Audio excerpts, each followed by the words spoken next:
Thank you for coming to our presentation on good, better, best approach. Your trainer today is myself, Randy Pearden, one of the sales reps here at Rousseau. So for today's presentation, we bottled it up into two sections. The first section is what is good, better, best. The second section is how to apply good, better, and best. So what is good, better, and best? Quite simply, clients often rely solely on price as their reference point, especially during economically challenging times, which can overshadow brand values which might be important to them. By implementing a good, better, best strategy, it's been a proven effective approach to alleviate that. This approach can challenge the customer's fears of making the wrong choice, especially when products may appear similar on the surface. Now, Rousseau specifically, and why we know it's such an effective approach, it's because we are the most modular brand available. Customers can mitigate the fear of making the wrong choice by knowing that they can adjust their purchases at the component level anytime. This focus on modularity ensures clients know what bot it can adapt, it can grow, it can change in the future. Products that can't do that simply are challenged and can't usually compete effectively with a good, better, best sales approach. If we take the shelving unit here, you can see beyond adjusting the shelf levels up or down, or maybe wood or steel, the system is the system. The product cannot evolve due to the rigid design and it's unable to adapt to changing needs. To elucidate that further, modular means choice.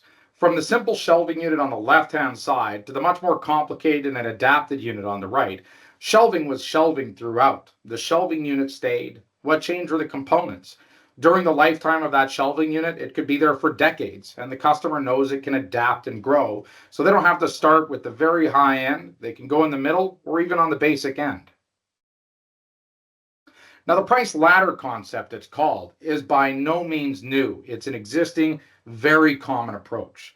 The good, better, best model seen as a price ladder is most effectively visualized in our everyday by the automotive companies, Buick to Chevrolet, Acura to Honda. Vehicles that cater to various budgets and purposes, but the frame and a lot of the vehicle remain stagnant, remain static, the same. Price ladders are specifically designed to reassure that customer in the automotive industry, not unlike ours, that they're not overpaying for a product or service that they just don't need. Using a price ladder, it can be interesting to open up a discussion as well in a quotation strategy, using that GBB approach to add value in the sales process, especially in a situation where price objections dominate. For example, if you did a shelving system that was at a very high price point, by redesigning it to a low price point, it can let the customer know that they can have a low priced option or a good option. But that opens up the conversation of now we've got the basic, but we can move upwards to feature A or benefit B rather than focusing solely on price because now they know you can hit the price. What else do they need? So is the purpose just about revenue? The answer is no, actually. It's about offering clients the best solution while protecting your brand reputation. It's challenging when clients think that you're always going to go up or always going to go down in price. But when a client is unsure about a product and they find it complex, they often focus too much about that price without considering the options. So by alleviating the fear, that concern early on, it's just about protecting your position as the expert and their position of what they need. There's another unintended benefit with a good, better, best approach, and it's the perception of multiple choice. This is proven, tested, and works. For example, offering only the good option may lead the customer to feel they have one choice based on price, prompting them to do a second quotation with other people. It's very common.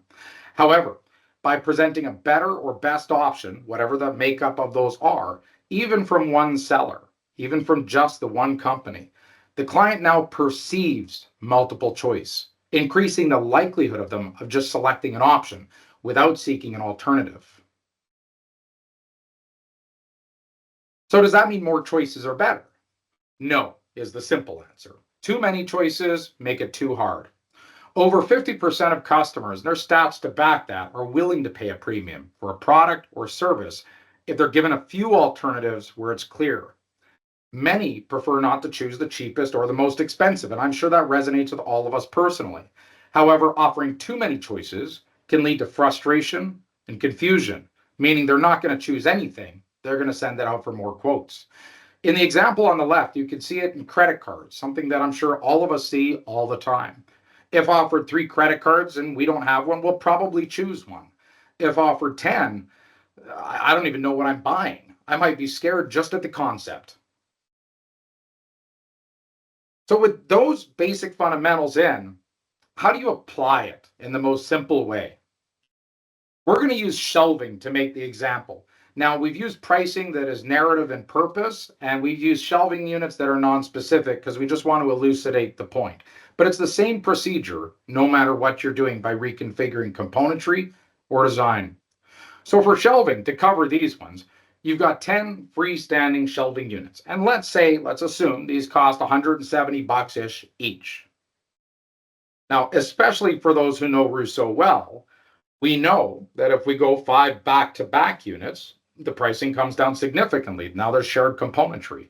So instead of $169 each, now it's $129 each. Then we remove another set of components or features, but the core still stays the same. We switch it to knockdown instead of welded. Then it goes from $129 each to $111 each.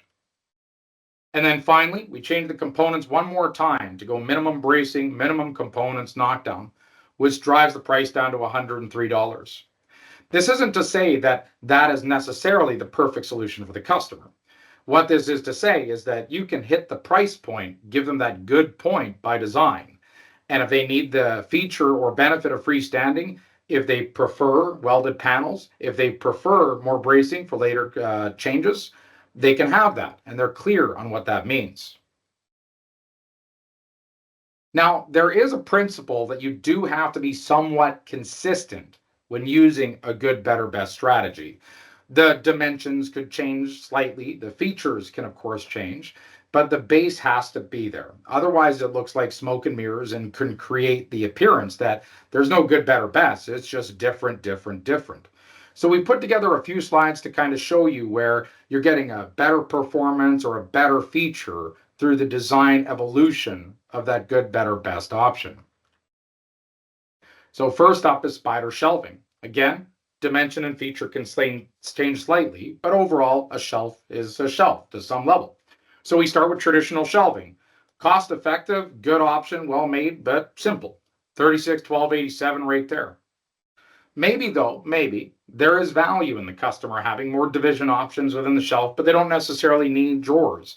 You move to your better option, closed unit and some dividers. Of course, that can look like, however, your interaction with the customer. And then, of course, the best option gives significantly more density. It's still got a couple of shelves there, but moving to drawers. But you can see the shelving unit on the left and the drawer unit on the right, it's still shelving. The base remains the same. Same with workbenches. The workbench on the left, 2 legs, stringer and top, classic workbench. That'll last for decades. It will do the job very effectively. And just off the top of my head, I know our woodwork surface has a capacity of over 2,700 pounds. So it's strong. But if they want that better option, maybe put a simple upper and maybe a small drawer unit on it. That might be more effective for what they're doing. And then there's the best option, greatly increased functions, drawers, and accessories. In this case specifically, a lot of competitors simply don't do what Rousseau does. So going all the way to good or all the way to best, that might lead the customer to decide it's too simple or just too expensive. Putting in that better option might be the sweet spot. It's the same with carts. You've got your good standard 3-shelf cart, great for warehouses, does the job effectively. A cart to some level is a cart. But you can go with a slightly better option, a little bit of an expanded capability with the perforated panel. Still the same dimension in this example, but some perforated panels, possibly for some screwdriver holders or whatever it is. And then your best option, greatly increased functions, drawers, and accessories. Still the same footprint, but now you've got a couple of drawers instead of a 3rd shelf and a hinge at the top. And last but not least, what I'm sure see the most, cabinets. Heavy duty, well-made cabinet. Everybody knows Rousseau cabinets are well renowned. You could start at that. Better, there's a top of the cabinet that's unused. Maybe a quick, easy stacking cabinet, a door, and a shelf. Not the most expensive way to deal with it, but adds quite a bit of feature on top of that basic unit. Then the best, going with vertical drawers to really maximize the use of that unit, the ergonomics of that unit with some extra accessories inside. If you were to go good again, or you were to go best again, the customer may be lost on either side. Having that third option, that's where you want the sweet spot. Now, we like to, of course, say keep it simple. This is a very simple concept. That's why it's a nice one to do. But it does need to be done strategically. It's a very powerful tool when executed correctly. If you, for example, know the customer's really right solution, and I'm sure you do, you're experts, you know what they need, that might be always your better option. Whereas the good option is minimum spec, and your best option is a very high end version of that solution. Again, giving the customer the comfort to know they're getting what they want and the most strategic approach to do it. So, with that, try this strategy, let everybody know about your GBB success stories.